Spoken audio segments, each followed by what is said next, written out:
అందరికీ జై భీమ్. నిన్న రఘురామకృష్ణరాజు గారు ఒక మీడియా సమావేశంలో రావులపాలెంలో జరిగినటువంటి దళిత క్రైస్తవుల ప్రదర్శన మీద, అలాగే ఆకివీడి దళితుల మీద, నరసాపురంలో ఒక సంఘటన మీద, వీటన్నిటి మీద చాలా అనుచితమైన వ్యాఖ్యలు చేశారు. ఆయన ఉచితమైన వ్యాఖ్యలు చేయటము, సరిగా మాట్లాడటం అనేది జరగని పని. కాబట్టి కొత్తగా ఆయన అనుచితమైన వ్యాఖ్యలు చేశారని చెప్పుకోవడం కూడా అనవసరం. ఆయన అట్లనే మాట్లాడతారు.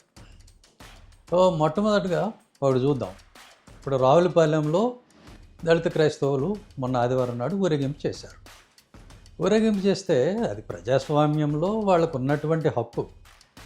దానికి ఏమన్నా శాంతి భద్రతల ఇష్యూనో మరొకటి ఉంటే అక్కడ పోలీసులు దాన్ని ఆపుతారు, అనుమతి ఇవ్వరు. అది వాళ్ళకి సంబంధించిన విషయం. మీకేంటి రఘురామకృష్ణరాజు గారు, మీకేం సంబంధం ఉందండి దా ఇష్యూ తోటి? అది డెమోక్రసీలో వాళ్ళకున్న రైట్, వాళ్ళ ఒపీనియన్ వాళ్ళు చెప్తారు. దాన్ని స్వీకరించాలా తిరస్కరించాలా అనేది ప్రభుత్వం ఇష్టం. మీరు ప్రభుత్వం కాదు కదా, మీరు ఒక ఎమ్మెల్యే మాత్రమే. అక్కడ ఒక ఎమ్మెల్యే ఉంటాడు, రావులపాలెం ఎమ్మెల్యే గారు.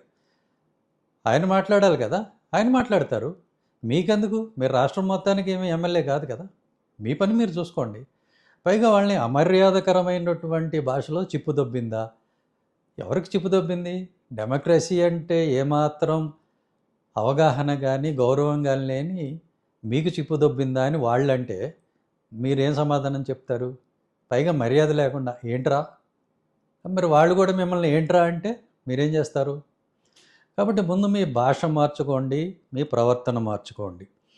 అలాగే నరసాపురంలో ఎవరో పాస్టర్ గారింట్లో డబ్బు దొరికితే అందులో ఒక కుట్ర ఉందని, ఆ కుట్రకి నేనే కారణం అని, ఆ డబ్బు నాదని ఇష్టం వచ్చినట్టు మీరు మాట్లాడారు.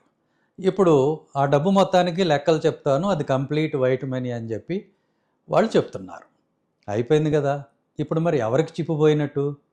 ముందు వెనక చూసుకోకుండా నోటుకొచ్చింది మాట్లాడిన వాడికి చిప్పుపోయినట్ట, లేకపోతే వేరే ఎవరికన్నా చిప్పుపోయినట్ట? మీ భాషలో చిప్పు దొబ్బిందా ఎవరికి?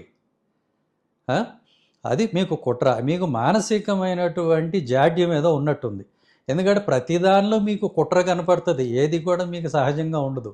వాళ్ళెవరో డబ్బులు తెచ్చుకోవటం ఏంటి, వ్యాపారం చేసుకోవటానికి? దానికి ఇన్ని నరసాపురంలో జరిగిన మీటింగ్కి సంబంధం ఏంటి? అలాగే రావులపాలెంలో దళిత క్రైస్తవులు వాళ్ళ హక్కుల కోసం అని చెప్పి ఒక ర్యాలీ తీస్తే దానికి ఈ డబ్బులకి సంబంధం ఏంటి? మీ ఇందులో ఎవరికి చిప్పుపోయినట్టు అర్థమవుతుంది కదా. దానిలో మీకు కుట్రగుండం కనపడుతుందా? అంటే అది నార్మల్గా జరిగింది కాదా? అసలు బోడిగుండికి మోగాలికి లింక్ పెట్టినట్టు ప్రతిదాన్ని తీసుకొచ్చి చివరికి ఒక కుట్ర అంటూ మీకు బహుశా మానసిక జాడ్యం ఏమైనా ఉందేమో అని నేను అనుకుంటున్నాను. అలాగే ప్రతి దాంట్లోకి ఏదో భక్తుడికి ప్రతి దానిలో దైవం కనపడినట్టుగా మీకు ఏది జరిగినా కూడా నేను కనపడతానేంటో మరి నాకు అర్థం కాదు. అది కూడా ఒకసారి మీరు హాస్పిటల్లో చూపించుకోండి. ఇంకా నేను హార్ముజ్ జలసంధి మూతపడ్డానికి యుద్ధానికి కారణం కూడా సునీల్ కుమారే అని చెప్పి మీరు అనలేదు, సంతోషం. ఒకవేళ అంటే అది కూడా అనండి.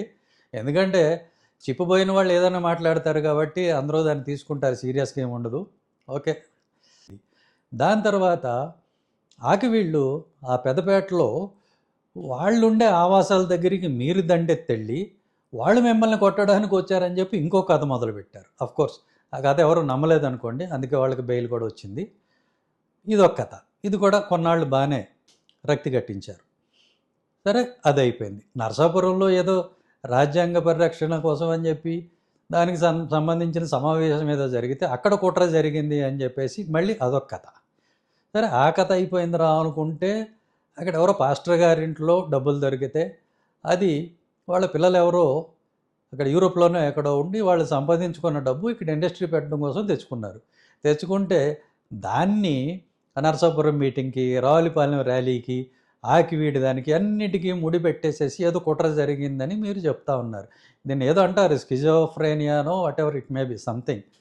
సో మొత్తానికి ఒక మంచి కథ, ఒక పెద్ద కథ, చక్కటి చిక్కటి స్క్రీన్ ప్లేతో కథ అల్లేశారు మీరు. సో ఇంత టాలెంట్ ఉంది కదా మీకు, మీరు సినిమాలకు కథలు రాసుకోవచ్చు కదా. ఎందుకంటే మీరు నిజాలు మాట్లాడతారని అవడనుకోవట్లే వాళ్ళ రాష్ట్రంలో, మీకు అలవాటు కూడా లేదు. మాట్లాడేవన్నీ కథలు, కట్టు కథలు. ముందు మీ భాష మార్చుకోండి, తర్వాత మీ పరిధులు తెలుసుకోండి. మీరు కేవలం ఒక నియోజకవర్గానికి ఎమ్మెల్యే మాత్రమే, ఎక్కడో రావులపాలెంలో జరిగిన దానికి రాజమండ్రిలో జరిగిన దానికి, నరసాపురంలో జరిగిన దానికి అది మీ పరిధి కాదు, మీకు అనవసరం, మాట్లాడకుండా ఉండండి. మీకేదో ప్రజలు పొరపాటునో గ్రహపాటునో అక్కడ ఉండి నియోజకవర్గానికి ఎన్నుకున్నారు, అక్కడేదో చూసుకోండి మీ గొడవ, అక్కడ మీ కథలు మీరు పడండి.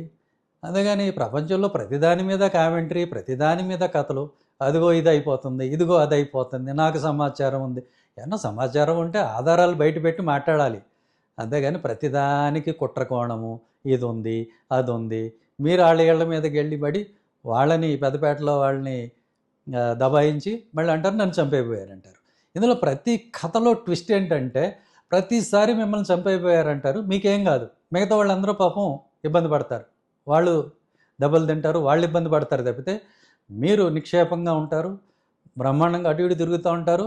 మళ్ళీ ఏం చెబుతారంటే ఇదిగో నన్ను చంపైపోయారు, నా మీద హత్యా ప్రయత్నం జరిగింది. ఇదేదో మానసికమైన సమస్యలాగా కనపడతా ఉంది. సో ఏమైనా మీరు ఒకసారి చూపించుకుంటే మంచిది.